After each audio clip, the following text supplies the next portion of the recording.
Call this beat Will Smith, cause it slaps hard. This guy asked the question, he says, how do you motivate your girl to be healthier, eating better, working out, etc.? Okay, so I'm going to give you the real on this. And so this is a two-part answer. So the first part is this, is that realistically, if you meet her and she's already big and she already has bad eating habits, then you probably should not have gotten into that situation, because it is very, very hard to change somebody. Especially the older we get, the more stuck we are to our habits. And so it can be very, very hard to try to say, hey, you should eat better. Hey, I don't like the fact that you're getting bigger. You should do something. It is possible to have those conversations. But again, in terms of if she was that aesthetic when you first got to her, that's going to be a harder road. Now, if she started off where she was like skinny or relatively fit, and then over time she started to gain some weight, then that's a different situation. And again, this doesn't make it any easier though, because realistically, look, the way women look, it is tied to their ego and it is tied to their emotions. And when you try to say something as simple as, hey, I think you need to lose some weight, you're thinking it is just a factual statement that has no emotion behind it. And she's going to feel all the emotion behind when you say that statement, which is going to make it oftentimes very, very hard for them to take that in, as you're not saying you're disgusted by their body. You're not saying that they're not necessarily pretty or that you don't like them anymore, but you are saying that there is something happening that if it keeps going a certain direction is not going to be pleasing to you. Now, me, I have just personally found, like, in my dating life, I've dated women who have either they started out one way, then they got a little bit bigger, or they were bigger to start with. And early on, I was like, oh, it's no big deal because, they're big. So they're also big in the parts that I like. So fantastic. And then I dated a girl who got a little too big to where she started having nonstop periods. And she was driving somewhere one day and she just passed out in the car, just like passed out. She had she was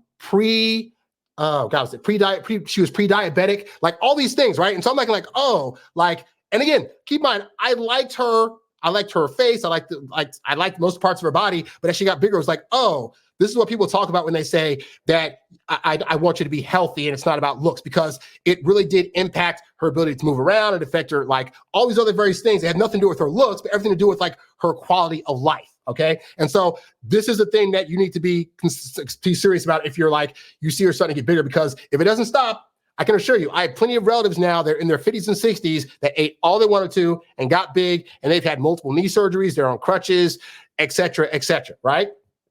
So that's the first part of the answer. Here's the other part though, and here's the honest truth, is that most women are going to follow your lead in everything you do, and that includes your diet. So you might be, say, a guy that's skinny to kind of roundish, but not really, or whatever.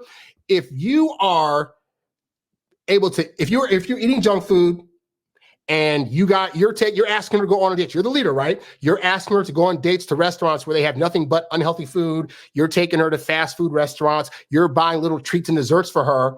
Then you can't tell her to try to lose weight, given that you are actually helping her to gain the weight. So you have to look at, realistically, what things are you doing that are contributing to her potentially gaining weight? Because most people gain weight in relationships because realistically, you guys go out a bit more. I know that, at the times that I'm dating, I typically tend to gain a little bit of weight, and it's hard to get back on that balance of like, okay, I got to eat better, when the other person you're dating wants to bring you treats and wants to take you out to dinner and wants to do all these things, But you have to be the one that is steadfast on, okay, if I want her to improve, then that means I got to start with me. If you start to eat better and you start to choose places that have healthier choices, then by default, at least when she's around you, she has no choice but to eat better. In terms of what she does in private, that is a different conversation. And I have found that if you start bringing up your fitness journey, like you're trying to work on getting more fit, you're trying to focus on eating better, then they'll start to say things like, yeah, I need to start eating a little bit better too. And yeah, I can see, I've been eating a lot of junk food lately. At which point she is now opened up the conversation about her weight. And she's opened up that she's not been eating the best. At which point you can now start to interject your opinions like, oh, really? You think you're eating? Okay, I see. So hypothetically, if you're saying that you could be eating a little bit better, what does it look like to you? Like, what kind of things could we be doing together to make sure that you're eating better and that I'm eating better, so we can both, continue to live this quality of life, healthy lifestyle?